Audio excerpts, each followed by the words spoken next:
Welcome to the Pain Education Podcast. My name is Alex Corey, and as always, I'm joined by Bill Parravano. This podcast is brought to you by the Camella Foundation. Our mission at the Camella Foundation is to relieve pain naturally using osteopathic healing principles. Join us every Tuesday at 1 p.m. Eastern Time live with your questions, where we'll be going into detail on how the underlying patterns in your neurology are affecting pain and tension in your physical body. How you doing today, Bill?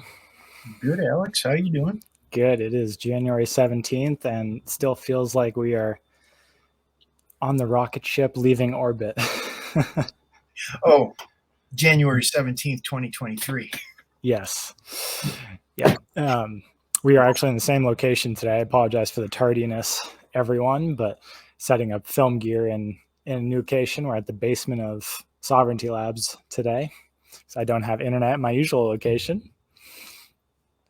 Today we're going over inflammation, the neurology around inflammation, some of the biochemical aspects of it from my side, and then thinking about being non-dogmatic about pain reduction, because I see, and I do this plenty too, is the same thing people do with nutrition, is whatever worked for them is then the only thing that works. So obviously it's meeting someone where they are, like you always say, and using every available tool possible for pain reduction, not having to be stuck in one lane, so to speak.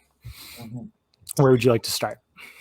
Well, I would like to qualify that. Yes, please. Before we get in there, is there's a balance that needs to happen between being non-dogmatic and then not having any reference point. Because some people will get, I'll try this and I'll try this and I'll try this and I'll try this, and they have no reference point if anything they're doing is working. And what they're doing, they don't have a connection between what they did that worked and the results that they're getting. So there has to be a balance between the two in order to get some sort of idea that you're moving forward. Like your situation is improving as a result of the healing modality or the dietary approach or the inflammation reduction approach that you're using. And for the reference point, last week we spoke about the paramount of getting back into a parasympathetic state, sort of just to become aware of where the starting point is, where you're as close to baseline as possible is. Would you consider that a good reference point to start from? In a way, but we got to qualify reference point, because a lot of people's reference point is it's already amped up and they don't have a sense of who they are and what with everything we're bombarded with in society, our systems are constantly exposed to sympathetic stimulus. Just do it. No pain, no gain. Pain is weakness leaving the body. What they see in an email or on a phone call or on the internet or whatever it is, it's all about getting your neurology excited. And when there is, and I see it, is there is an addiction to that sympathetic nervous system state that people don't realize how amped up they are on a baseline. I'll give you a perfect, for instance, is I had a client that I was working with in person this past week, and this is the second week in a row. She has knee pain. Her knees are starting to feel better. She's walking longer distances, and I was working on her, and she actually dropped down enough where she fell asleep. So I have an email that goes out the day after our appointment to give me some feedback as to how it went.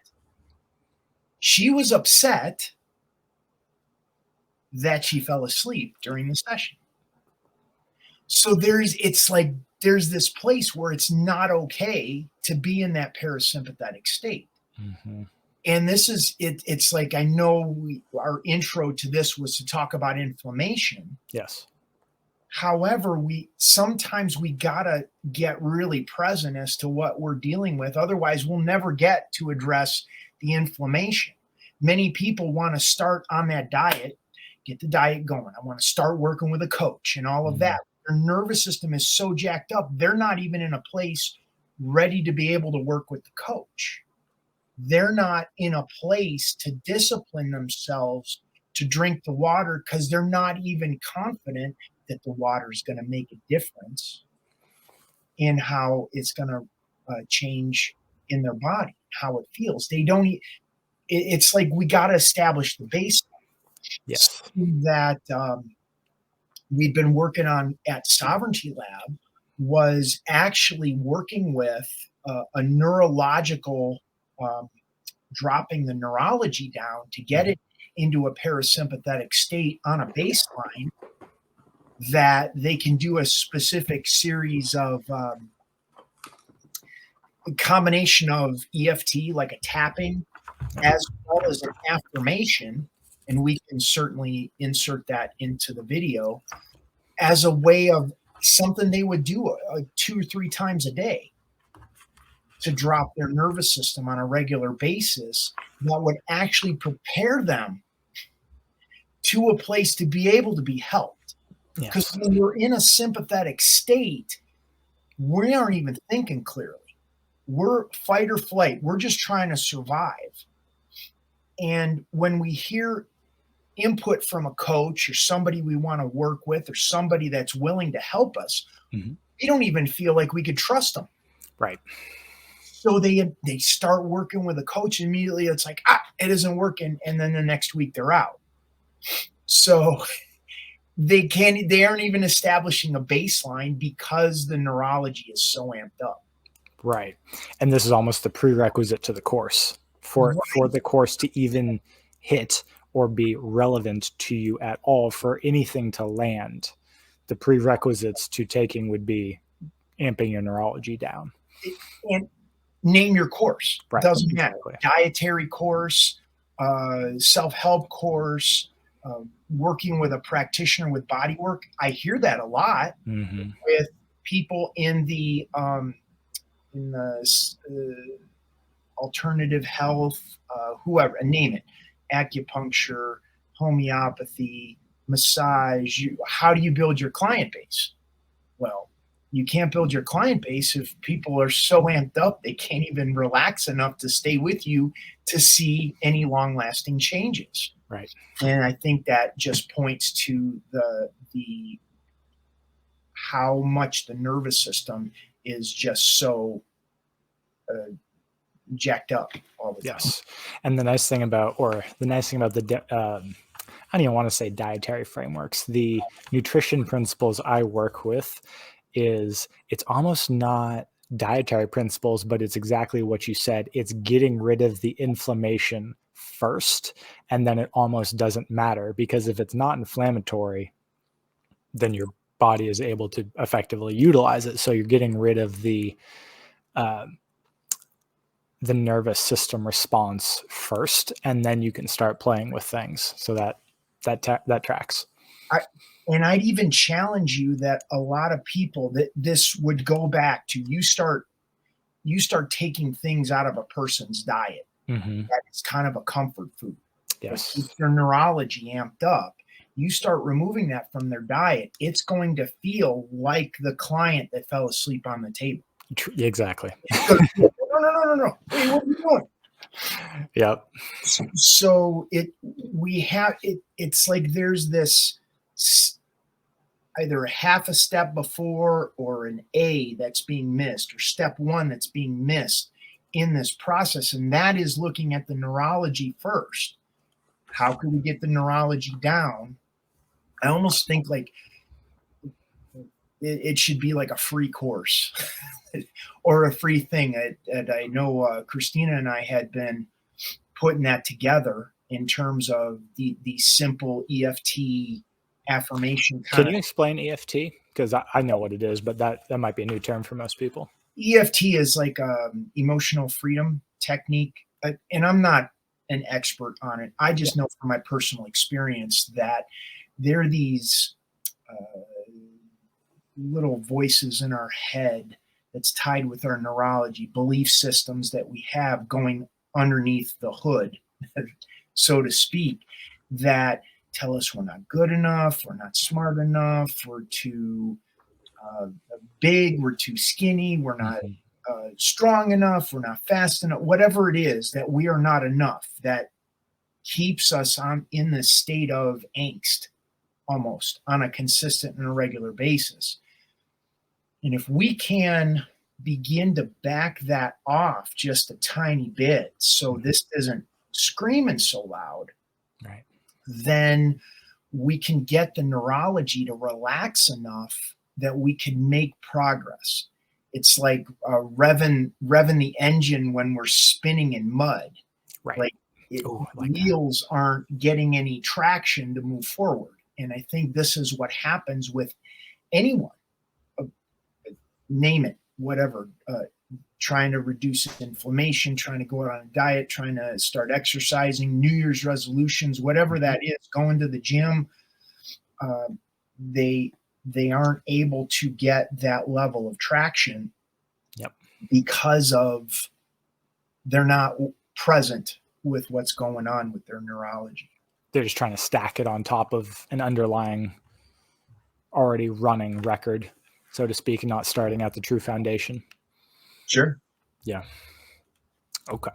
That's good to know. So what would be the half step, the baby step? EFT is one technique. Anything else that you would say in order to even become aware of where you're trying to get back down to an idle, so to speak, opposed to revving your engine? Breathing techniques are really breathing. Any specific ones, or just breathing in general and paying attention to breath? Being aware of your breath. Many people are holding their breath unconsciously or subconsciously on a daily basis. You just getting up and out of a chair, in and out of bed, going up and down stairs. People hold their breath. They go to bend over to pick up a Kleenex. They're holding their breath and starting to become more present, mindful, and aware of that the physical movement needs to be separate from the breath. Most of it is like tied to the breath. You even see guys at the gym when they bench press, and they blow it out. And what ends up happening is it creates an entrainment in the neurology that when they move a certain way, their breath is tied to that movement. Well, this creates an unnatural tension pattern in the neurology that happens unconsciously, subconsciously. They don't even realize that it's happening. Yeah, so yoga, certain ways of stretching and breathing. They're only exhaling in a certain way or only inhaling a certain way. It creates an unnatural tension pattern in neurology. And obviously, one of the biggest changes, diaphragm breathing opposed to upper chest breathing. So I've tracked immediately whenever I feel anxiety hitting for myself, and I've had a history of that. I'm better at watching it now, but the breath immediately comes up, shallow breaths through the chest, opposed to deep belly breaths, which are more relaxing. If someone hasn't had a history of awareness regarding that, how would you tune into where your breath is coming from for the first time? Can you just take 5 minutes and actually sort of try to feel your diaphragm expanding? Because if you've been up here your entire life, it would feel very odd to almost try to push your breath down into your diaphragm. Does that make sense? Yeah, I mean, like belly breath, like yes. When you inhale and your belly pushes out, a lot of people feel really uncomfortable with that. Right. Because there's a social stigma around having a belly push out. Right. It's considered fat. or, you know, Yep. whether it has any relationship with it being the person is actually overweight, it can still be perceived, or the person has a social stigma around the belly being relaxed. Mm. I have maybe a different neurology-based way to reframe that. Are there certain positions that are helpful to get your obviously comfortable positions, but are there any that you know of to help someone move breath back down into the belly more so? Or does that come with amping down your neurology first? Well, this is coming from martial arts training. Sure. It may be questionable, but if you had someone sit on your chest, Yeah, forced, okay. you'd be forced to breathe down into your belly because Yes. you can't expand your chest. And that's where I think we get into this too passive of, okay, I'm just going to relax and I'm going to try to breathe down into my belly. And a lot of times, unless we need both that direct and indirect, we talked about that in previous podcasts, that we need both a masculine and feminine approach to get the body to move forward. Sometimes we need the body to be supported and listened to and heard, like all of that kind of good buzzwords that they use nowadays. But I think there's a direct or a masculine approach that brought to the table can really move the body forward faster, because the neurology is tricky. Trauma is tricky. It's like it'll play whack-a-mole with you. Like if we just do it from a feminine perspective, or a passive perspective, indirect perspective, the neurology can play this little game where things don't really change. It seems like it's changing, but in actuality, you're in the very same spot you were when you started. Right. And that's where when you have a direct or a masculine approach, it can put the finger on the thing that needs to be shifted for you to look at, and you have the opportunity for that to shift. So if you have the oh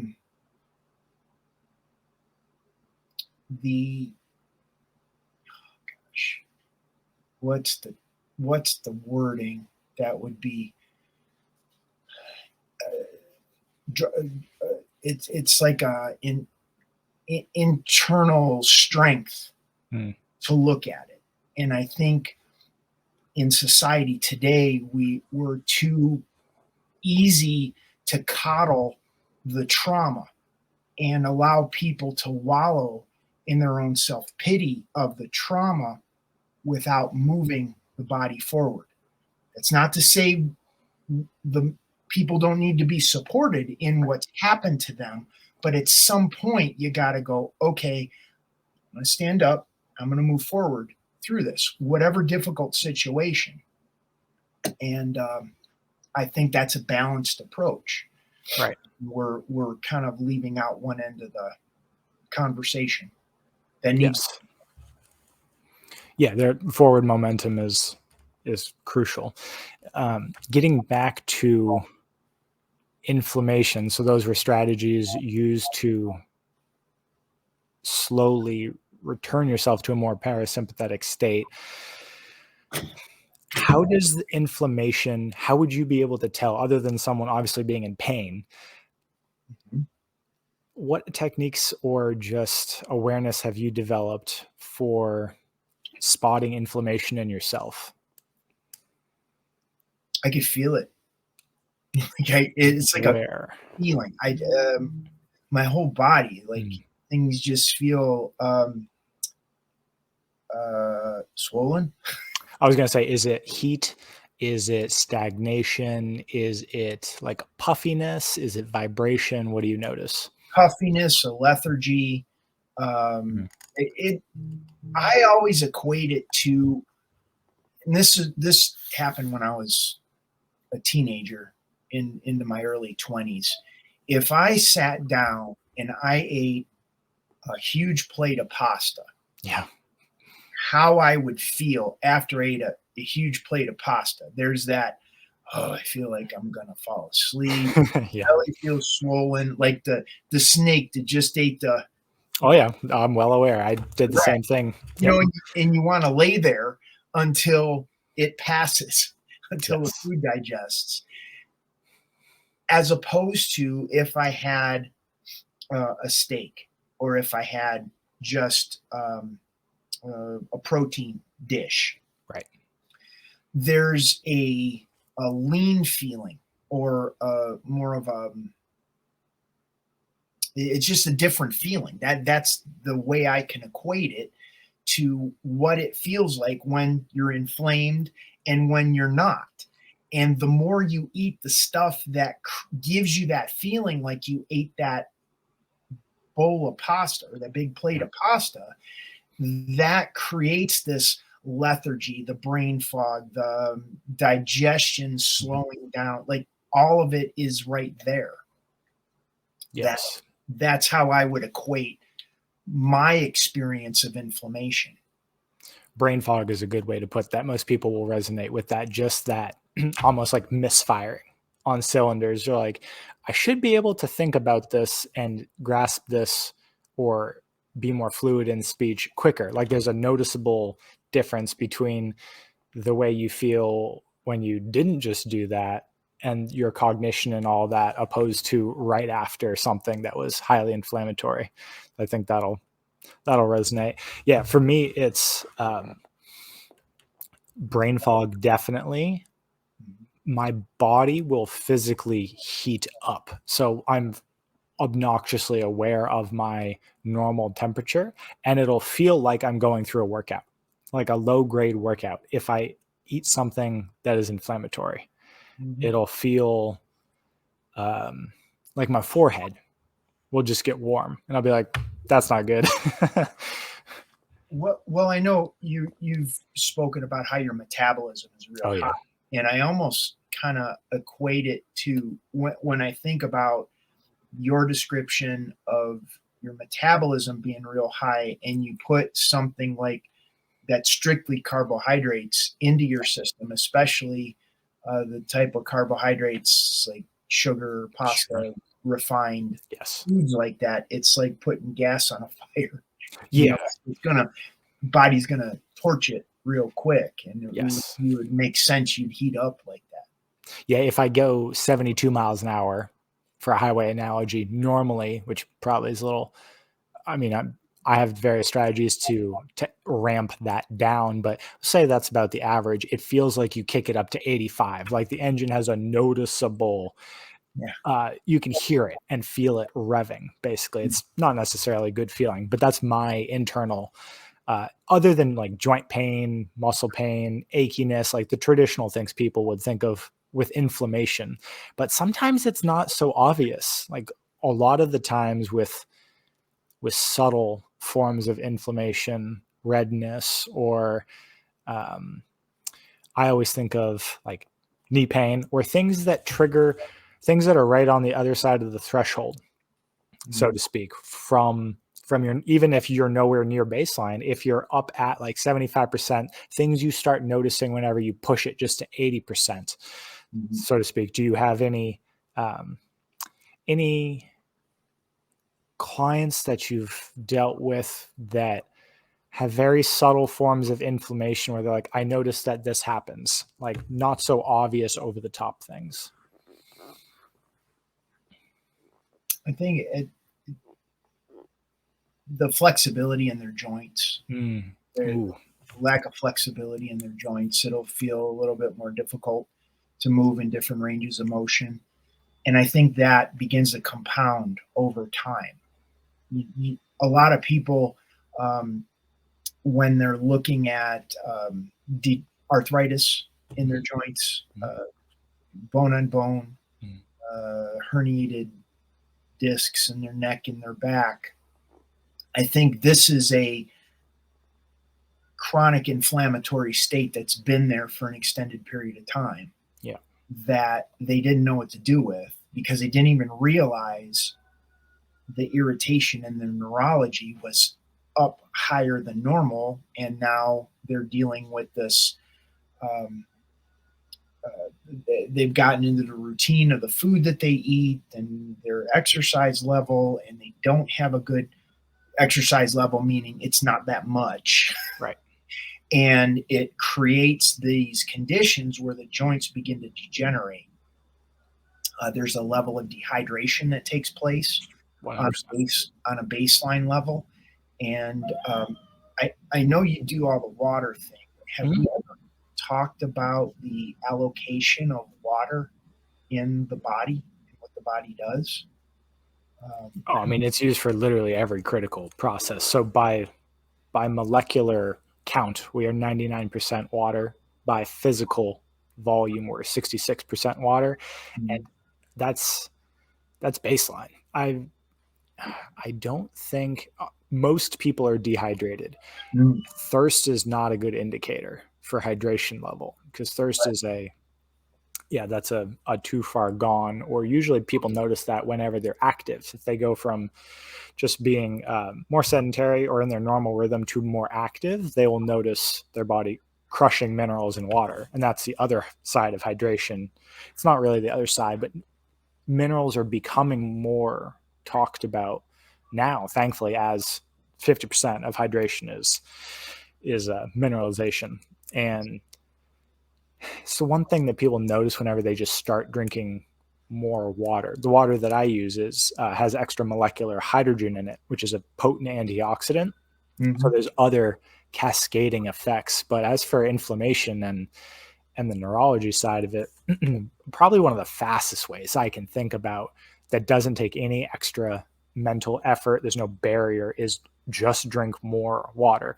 Not juice, not water-based beverages, but just mineral water. It's clean mineral water, and see what goes away that, like you were saying, that you wouldn't have thought would be tied to a state of just over the threshold inflammation, joint pain, like you said, lethargy, brain fog, all of those smoldering chronic inflammatory issues that we would measure on like a metabolic panel. You look at C-reactive protein, you can look at a couple of your inflammatory cytokines. If you ever have blood work done, there's a couple of things on there that people look at for general proxies of inflammation. And the very cool thing is water is kind of the foundation that I will use for, if I'm feeling lethargic, or it's just been a longer day than I thought it was, where, you weren't doing anything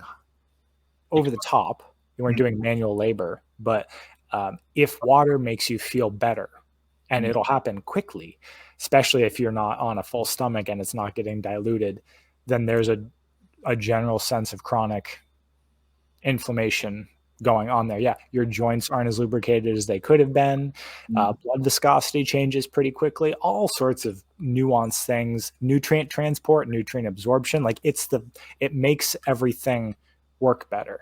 Your blood is water soluble, and your body works in terms of H3O2. So whole different conversation with structuring there. But if you're trying to get, that's what I've been using actually since we've been doing this, is if I'm feeling amped up, I've been more tuned and more aware of the different gradients of that threshold. But the first thing I will do if I need to bring myself back into a more parasympathetic, into a more baseline state, is just drink more water. I won't chug it. The literature is kind of weird on this, where it seems to be your body appreciates about 8 ounces at a time. So, that's a large amount for your body. That's not a small, it doesn't seem like a large amount when you're drinking it. That's a small glass. Just that amount will not trigger a digestion response and allows for rapid absorption. So that's been my go-to with any of the inflammatory states is water first. Yep. And what you're talking about is tangential. Yes. The direction that I'm coming from. When a person is dealing with arthritis, yep. And this is very interesting. Arthritis is diagnosed as dehydrated joint. Is it? It is, yeah. Wow. So this is interesting. So arthritis is diagnosed as dehydrated joints. So the joints begin to dehydrate. And the body goes through this process of a hierarchy of water allocation when we get progressively more dehydrated. And the body will go to, it needs to keep the brain, the blood, and the organs as a hierarchy. So it's higher on the totem pole in terms of keeping the body alive. If it doesn't keep the body alive, you have a stroke, you have a heart attack, because the blood clots, you don't drink enough water, it doesn't have enough to keep things functioning properly. So what happens is when the body doesn't have enough water, it goes to the bones and the synovial fluid in the joints and robs the water from those areas to keep the brain, the blood, and the organs working properly. And minerals. Right, exactly. So what ends up happening is it dehydrates the joints. Interesting. So now you have people that are running around with arthritis. They get diagnosed with arthritis because their joints are achy. Excuse me. And they get on a prescription or something. They go to the doctor and they're diagnosed with arthritis and what they need to do. And they're told they need to use it or lose it. So they exercise more with this lack of water going on in their body, which dehydrates the joint worse and makes the joint achier. So we have the neurology that when the water allocation decreases, you had mentioned it before, you feel you get in more of a sympathetic neurological state because the body's dehydrated. Yeah. So you go back and you exercise in this dehydrated state. You further amp up your neurology without truly understanding the pattern that's going on in your physical body. The body is not like we are led it to believe. Your body is what is known as a tensegrity structure. You're familiar with R. Buckminster Fuller? Yes, but that term is new to me. Tensegrity structure. It's systems theory, that your body's an interconnected series of pulleys and levers. It's like a sailboat or a geodesic dome or a bicycle wheel. That if you take the bicycle wheel, you have the tension between the rim and the hub and the spokes. And as long as there's a balance in that tension, that bicycle wheel can hold a tremendous amount of weight. But the moment you start messing with the spokes, then that bicycle wheel gets a little lopsided and it's not true. It's not spinning smoothly. Yes. It's more easier for the tire to blow out because of the imbalance in there. So it has this cascade effect that causes the bicycle tire to wear unevenly, to blow out, all sorts of issues. Same thing with a sail. On a boat, on a sailboat, if the tension in the sail isn't proper and the sail is flapping, it's more likely to be ripped. The body works the very same way. The body is a tensegrity structure, which is why if you stub your toe, the rest of the body compensates for the stubbed toe, and it creates an imbalance in the tensegrity structure. Well, when your body is dehydrated, the joints begin to collapse. It affects the tensegrity structure. And you can go ahead and you can drink water to try to rehydrate the joint that you know is dehydrated and diagnosed with arthritis. But if you don't address the tension that developed in the neurology before, then what ends up happening is the joint can't expand enough to get the water in to rehydrate the joint. Because it's protecting itself a little bit. You have a neurological tension pattern stuck in the neurology, keeping the joint tensed up. The joint tenses up to protect itself because of the pain that it feels.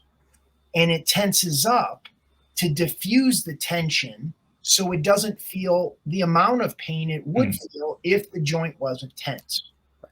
Like, I mean, there's layers on this. And and here's where you and I will differ on things. When we look at the literature, it's not going to talk about all of these dynamic components, how the body functions.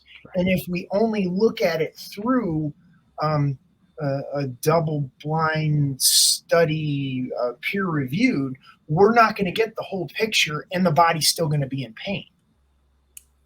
Yes. So, and this is where you have to test.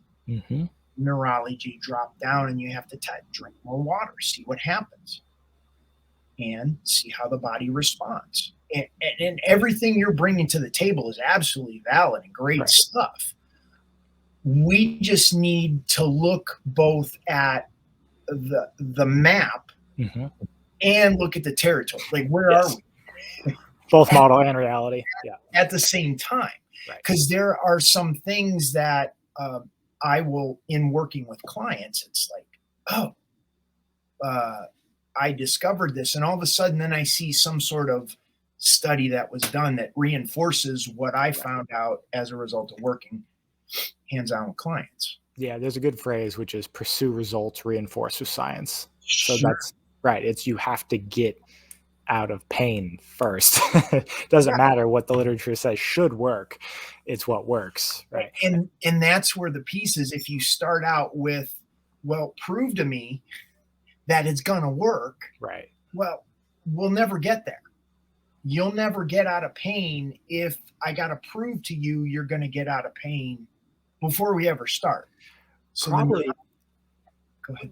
The amount of literature, in my experience, the amount of data that has to be collected and the amount of studies that need to be aggregated for people to accept something without trying it themselves takes 10 years-ish.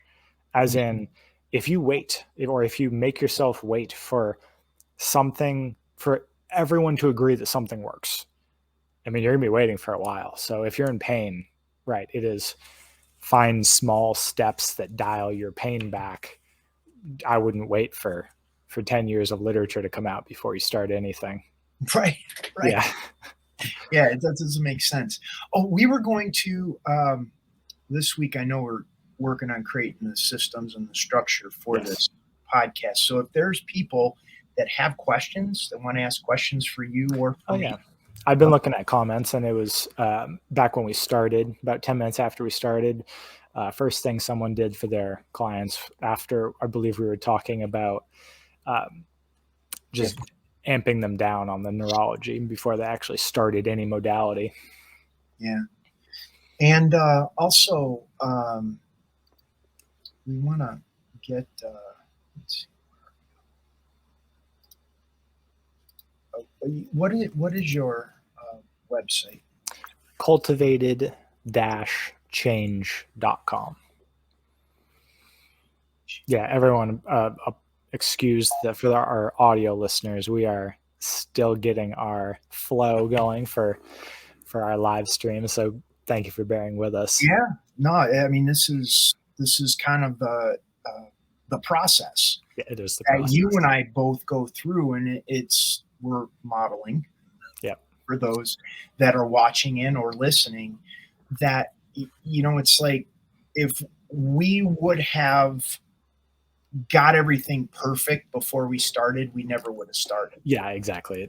It just takes, well, you always have to start, right? I think in every single modality of doing anything, making any sort of change, which is what my other podcast is about, cultivating change, it is always just start. The archetype is, I believe you are the fool before you are the savior.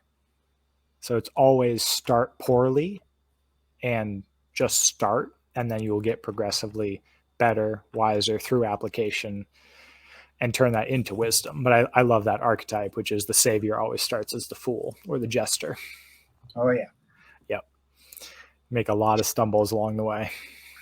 And you know what? I think there's this, the people who make the mistakes are seen at, we kind of have this idea that we're supposed to be perfect. Yeah.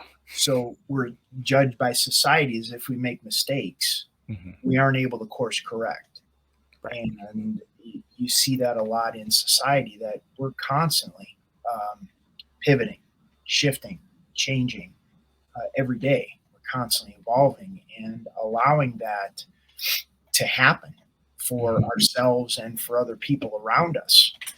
This is something with the neurology that I've been really learning within the past 6 months to 9 months, is allowing other people. I would mentally hold them in a place that wouldn't allow them to show up differently.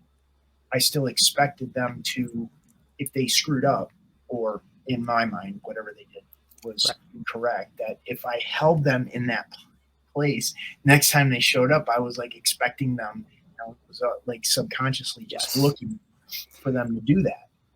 There was a fascinating, I think it was a Joe Dispenza quote that I heard, just an audio snippet, and it kind of broke my brain for a minute, which was trust, the like character of trust, is actually a slightly twisted form of false expectation. So when you say you trust someone, what some people imply is that you are trusting that you're expecting that they act the same way they have. It's kind of a reliable prediction mechanism, and sometimes you don't allow them to show up as their present, potentially different self. And I was like, ooh, that one hurts, because trust is one of those fundamental core relationship things. But it was accurate. It was, I always hold, a pigeonholed version of someone. I know someone based off of this version of themselves, and I trust them to act like that. But yeah, expectations of how someone else should show up is a weird concept, and allowing people to change is hard. And here's the other side of that spectrum. Yes. Is that a lot of people are not very self-monitoring. Right. And they'll allow themselves, and we were talking about this with Rob the other day. Yes. We'll have to plug Rob's chocolate thing. But, people not drawing boundaries with people, they allow their neurology to be complacent. Yes. And what ends up happening is they continue to show up in that small space, having little to no expectations of themselves to improve or get better. And then you're carrying dead weight. Right. So, there's a balance between that two. How can I honor and respect my own boundaries, and then support people where they're at? And I found that I tend to watch more, see how people show up, allow them to be who they are, whatever that is. And they could show up either powerfully, or they could show up like a bump on a log. And I don't have to say anything to either of them. I engage differently, right, based on how they show up. That's a great way to phrase that. Yeah, well, you're correct. And I always watch actions, so I don't necessarily care so much what people say at this point. Is, yeah, actions are everything, and it's a really good way to meet people where they are. And someone just put up a good question. I'll get that. I got it. Okay. Oh, and is there a way they can log in? Isn't there something that they got to log in so we can see their name? It's okay.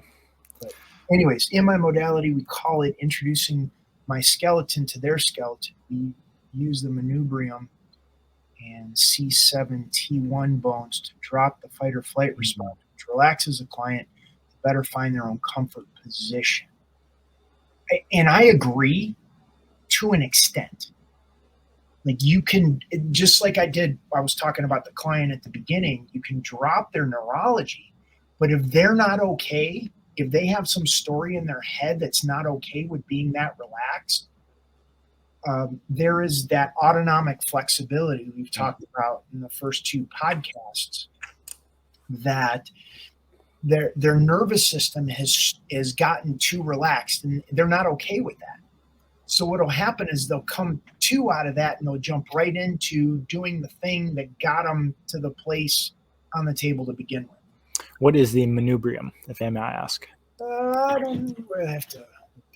Or just overview. Is it just a skeletal bone or a backbone? Somebody knows part of the anatomy that I haven't. Hold on a second. Sure. It's kind of like above the sternum. Oh, nowhere near where I thought. Okay. Yes. Some anatomy. How about that? So it's kind of like, I guess, the breastbone right there. Yes. Right around in there. Use that bone and C7T1 to drop. Yeah, so the sympathetic response. Okay. Sure. So they're touching here at the manubrium. They're also touching in the back at C7T1, which kind of gives like a supportive feeling to the body. Is that a bundle of nerves that has direct correlation? Well, I guess what is the modality? I'm not familiar with that specific modality. That could be different things. So if the Facebook user can share the specific modality that they're referring to, that would give us a little bit more of a reference point. Mm-hmm. That would be interesting, I think. What were you speaking about right before that? I don't remember. Okay. We'll have to play the replay.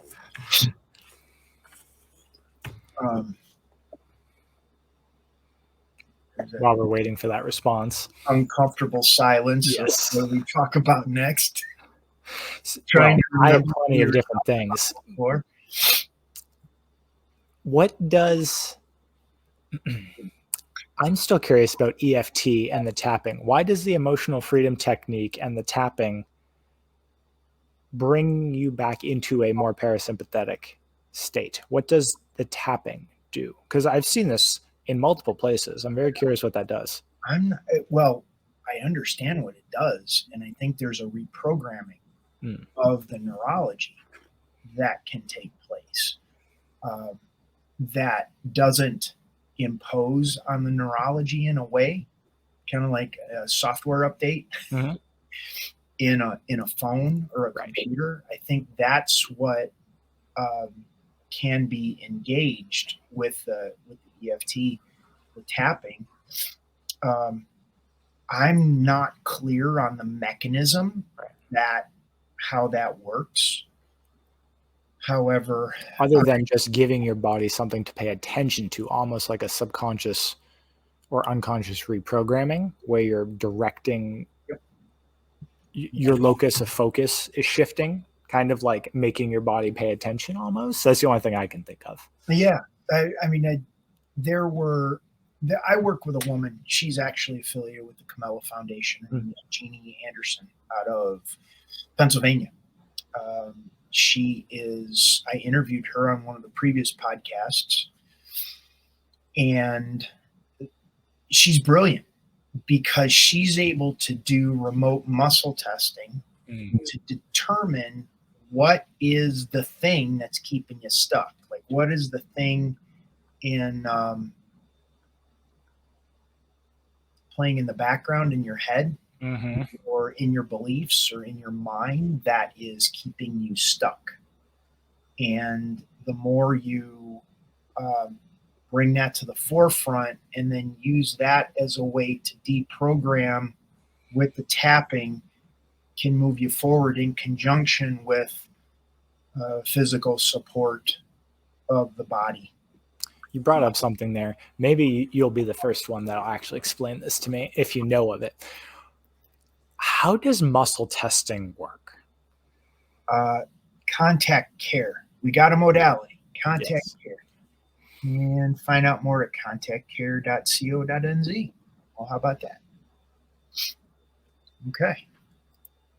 How does muscle testing work? Yeah, this breaks my brain, and then making it remote breaks my brain even more. So what premise does that work on? Like, I don't understand. I can't grasp. I don't disregard it, because obviously people have used it on me and it's been accurate, but it's one of those things that I just don't understand the premise underneath it. There is a book that goes into this. Because people do it on themselves, and I really don't understand how that works. But I've had a couple of practitioners who've been in the game for 30 years who do clinical work. One of them who just wrote a book on Lyme's disease, use muscle testing like right off the bat. And I was basically came at it with like a very combative, reductionist, cynical mind. And I was like, what if my muscle's tired? Like, what if I worked out? How does this truly give you an accurate gauge? Because there's so many variables to I guess, just force or electromagnetic strength, or the veracity of a signal in your nervous system. I'm not sure how that is premised. I got a hold on a second here. I got a book. It's called Power versus Force. Oh, that's right. You mentioned this previously. David R. Maybe I should read it. Hold on a second. I think you can listen to it as well. There's a couple of those types that share the screen. I don't understand. Okay, Power versus Force. This is a great. Oh yeah. Wow, hardcover. The Hidden Determinants of Human Behavior by Dr. David Hawkins. Okay, so that is the book. Interesting. But in terms of, let me stop this.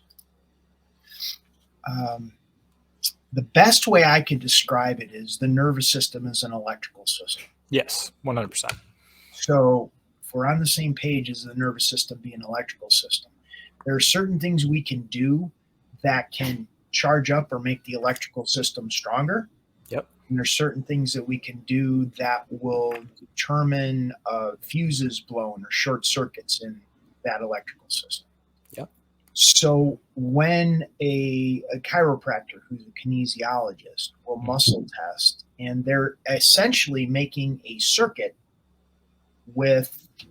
by touching certain parts of the body to see if the electrical system has a clear circuit or is connected. Now, does that mean everybody who's testing it can't be influenced by a person's the person doing the testing? It can't be influenced by that? No, absolutely not. Yeah, people can influence it, and there can be what would be perceived as quacks or charlatans, or people that are intentionally manipulating a person's energy, yes, and causing the body to go weak in an attempt to sell them something or whatever that is. This is where tapping into and trusting ourselves as far as what we feel, and getting that more calm baseline, because when we're calmer, we can see things more clearly. We can perceive things more clearly. We can trust ourselves more. But when we're in that amped up sympathetic state, we can't. Now, everybody I work with at this point, because been doing body work for 2.5 decades. Yes. There's a sense, there are some people that unless I have a sense of who they are, I won't just go to a health fair and let somebody work on me. I just won't go, and unless I have a reference from somebody I trust that I can work with this person, or just some questions you can ask people that if they're full of shit or not. I'm just being. Oh yeah. So practitioner out of the way. The premise makes sense to me, but how can you do that remotely? Okay. Right. Like, how does that work? So it gets into slightly woo-woo, but Sure. if you break it down, it's not so much. It's like if I remember I was interviewing somebody on a podcast and they were talking about how remotely you can be influenced. Mm-hmm. Think about getting a fresh, juicy yellow lemon, Mm-hmm. and you start cutting into that lemon, and the juice starts oozing out Mm-hmm. where you're cutting that lemon. And you picture cutting that lemon into a slice and putting it into your mouth, and you start biting into it, and you feel that sourness feeling. Everybody that's listening to this can start getting a sense of what's going on in their mouth. Their senses can visualize what I'm talking about. Yes. And how it begin. They may even begin salivating as a result of thinking about that lemon. Well, we start tapping into the power of our mind and how we could begin to visualize another person.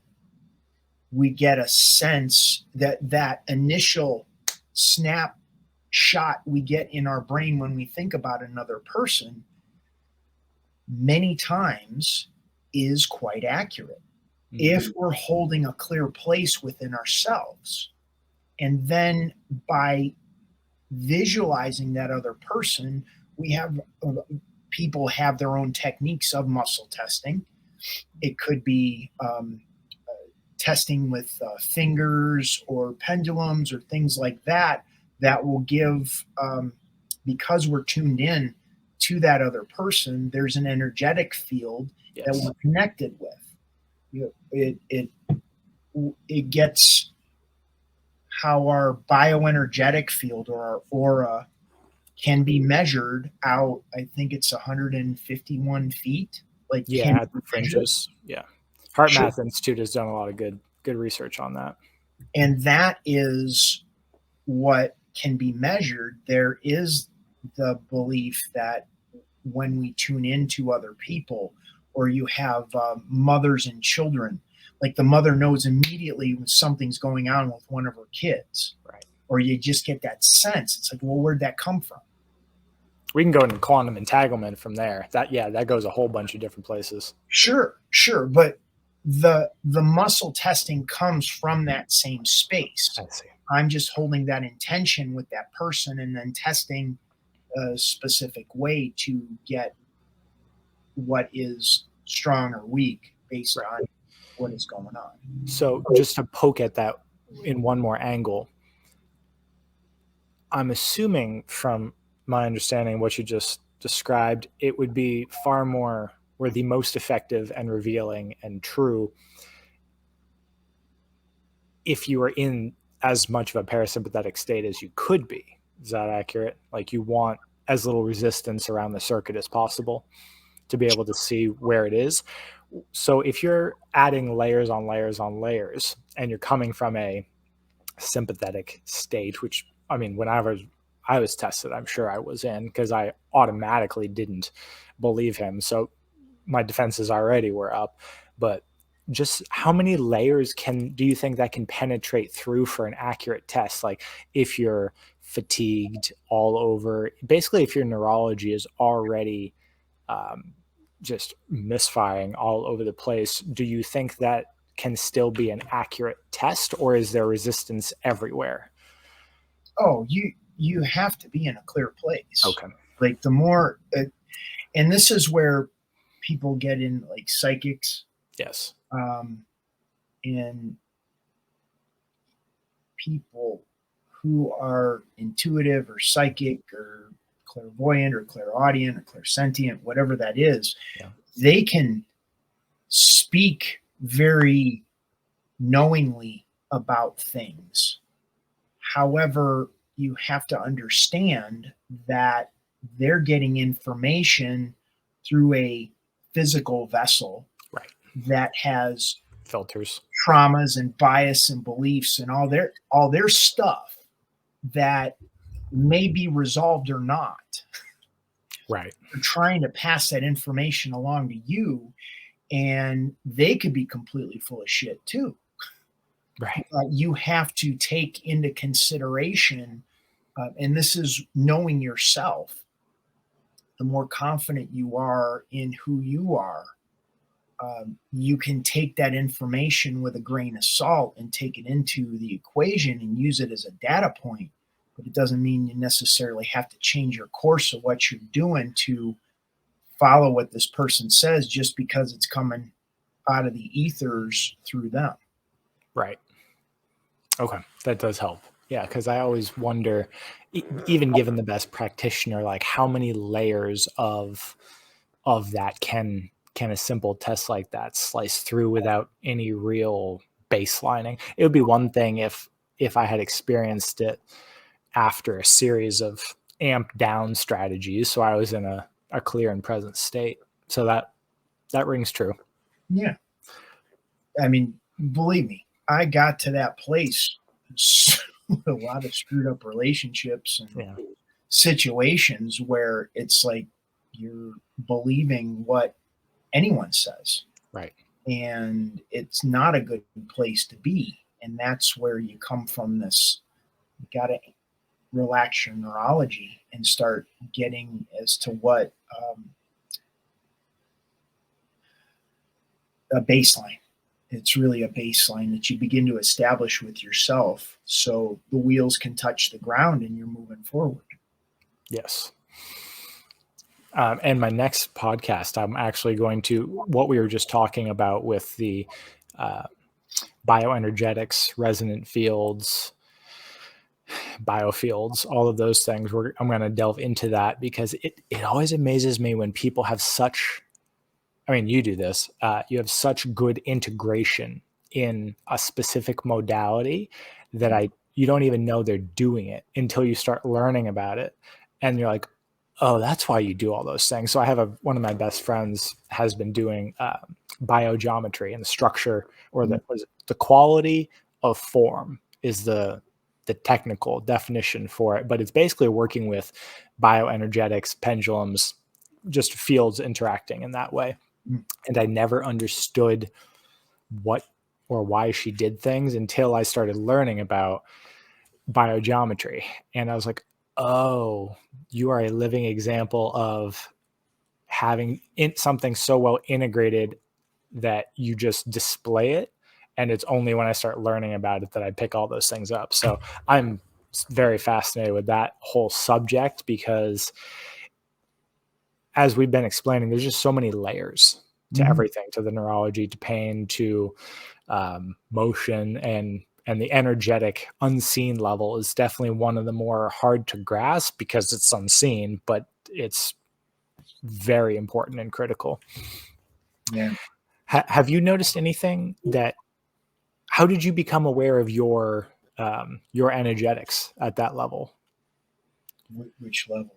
Yeah, good point. I mean, I guess it could be called neurology, but if neurology is level 1, I guess that's the piece. It's all neurology.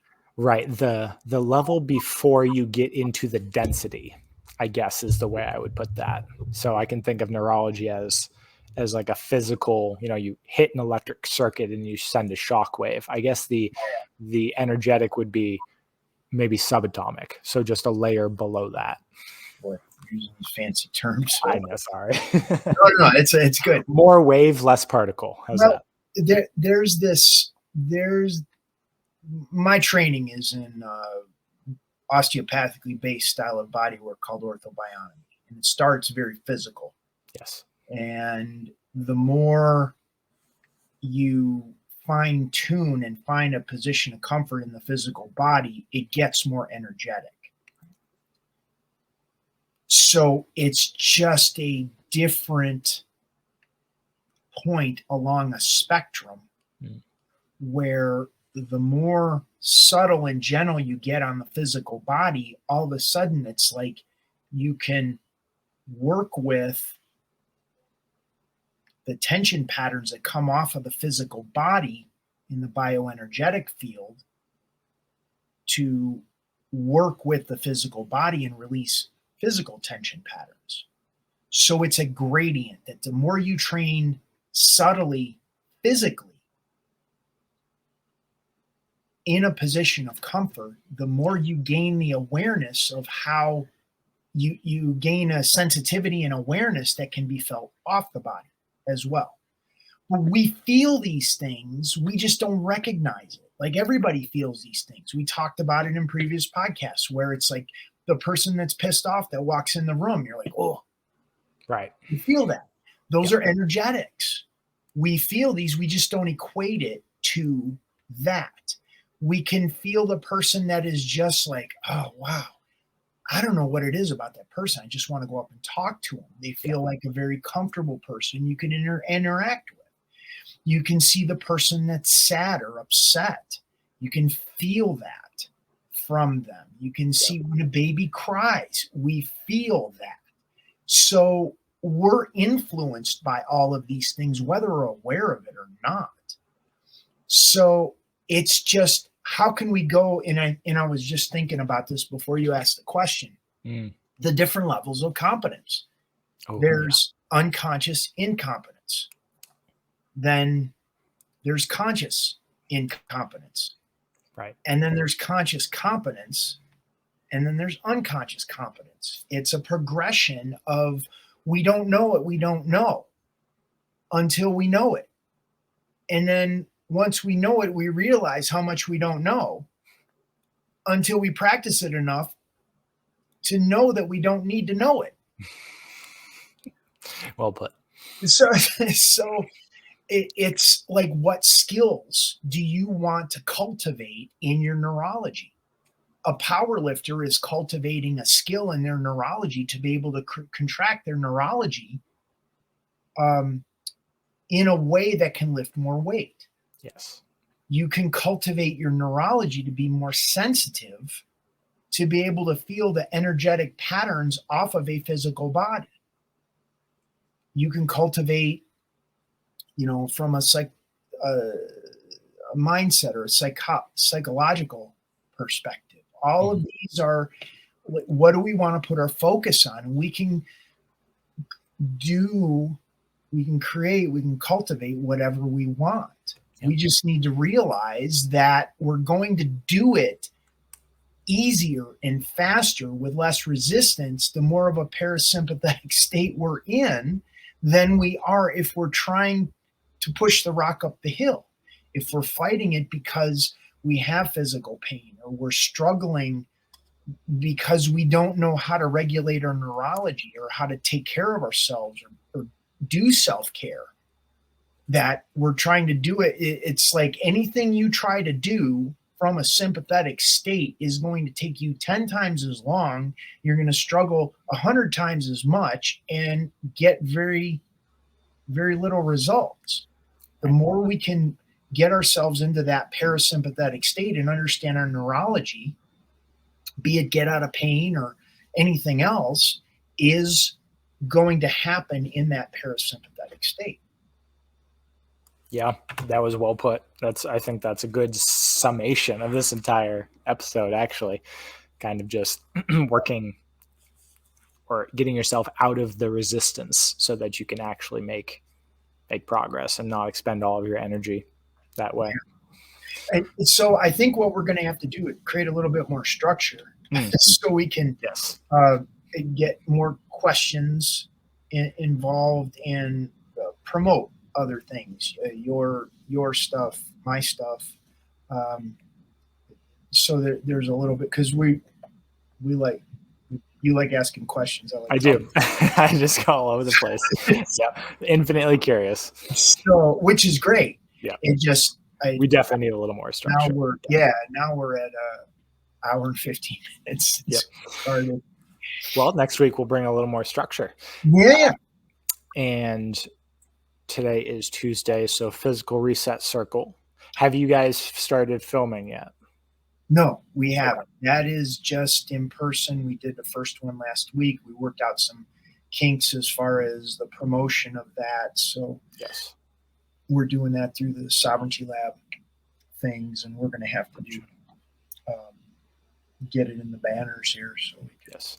So for anyone who is listening, Bill does a Tuesday at 4:30 physical reset circle out at Mandala Springs in Barnardsville at the base of Pisgah National Forest, which is teaching you to do everything we've been speaking about, and wherever you're at, basically just help yourself to amp down a little bit so that you can start to feel those subtle changes. And if you're in visceral pain, hopefully start to reduce that a little bit, but teach you the modalities of how to feel that in your body. Did I describe that accurately? Mm-hmm. Yeah. So we're doing that this Saturday. We're going to start. That's going to be the 21st of January. We're going to start martial arts training. Sistema. Nice. Yeah, which is a healing modality disguised as a martial art. Yes, and I got to witness that with Rob Linfesti, the owner of Mandala, and a friend of his, you three, at Sovereignty Labs. That was interesting to watch. Mm-hmm. And just a completely different. It looked like martial arts, but it was so choreographed isn't the right word. It was so soft, I guess, as in you could tell that you were trying to look for tension patterns. Right. Like there was no winning. It was not a competition. It was a diffusing tension pattern scenario. It was like a dance. It was very interesting to watch. Yeah, and a lot of people get that confused that it's just all soft. Right. When you speed that up, when you're working with another person's tension pattern and they have intent to hurt you, that speeds up very quickly, very easily. And you end up relaxing your opponent's tension and collapsing their structure because their neurology is too stiff. Physical body is too stiff. Right. I think that's what martial arts bring to the table, right? Is the balance between sort of the resistance training all hard and then the more soft practices, is that balance and catered towards where you are. Yeah, well, I've seen a majority of the martial arts out there actually assume the person is healthy and they're just going to train. And what ends up happening is you have a lot of these guys, and I was involved in judo for quite a long time, and I see a lot of it in the old martial artists that their bodies are breaking down. Right. They're saying, "Oh, that's just what happens when I get older. That's just how it is. My knuckles are like this, my shoulders like this. I need to get my hip replaced. Got a herniated disc in my back." And there's this belief that that is how it's supposed to work, and their mindset, their philosophy, the words that they're speaking is like judo is the gentle way, but in practical application, there isn't looking deep enough into understanding how their neurology can feel without the tension that is built in the physical body as a result of the techniques that are practiced or falling on the ground in the way that they do that actually builds tension in the neurology. So you feel more amped up after training than you do before. It gets in, like, we don't know what we don't know. Yep. And until like the rock concert, we go to the rock concert, and the day after we go to the rock concert, our ears are ringing and it's hard to hear somebody whispering next to us. It's because the noise was so loud, we don't know how quiet. It's hard to hear quiet things until we quiet the neurology enough to be able to understand what we don't know. And most people, like the client I was talking about at the beginning, that was so upset because she fell asleep on the table. It's not okay to be that relaxed. Well, you can be that relaxed on a functional level on a daily basis and get more done with a lot less effort if you knew how quiet your neurology can get and didn't judge it in the process. Right. That's a good way to end this. Yep. Okay. Don't judge it. We're going to get into another. Yes. Well, we'll save that for next week, but Yeah. Thanks for tuning in, everyone. And next week we'll bring more structure, but I'm sure I'll still end up taking it all over the place. We touched on energetics. We got inflammation. We got modalities to slowly bring back into parasympathetic. So we will hone in on a couple of those next week. Awesome. Well, right, thanks, Bill. Thank you, Alex. Thanks, everybody, for being here. Take care.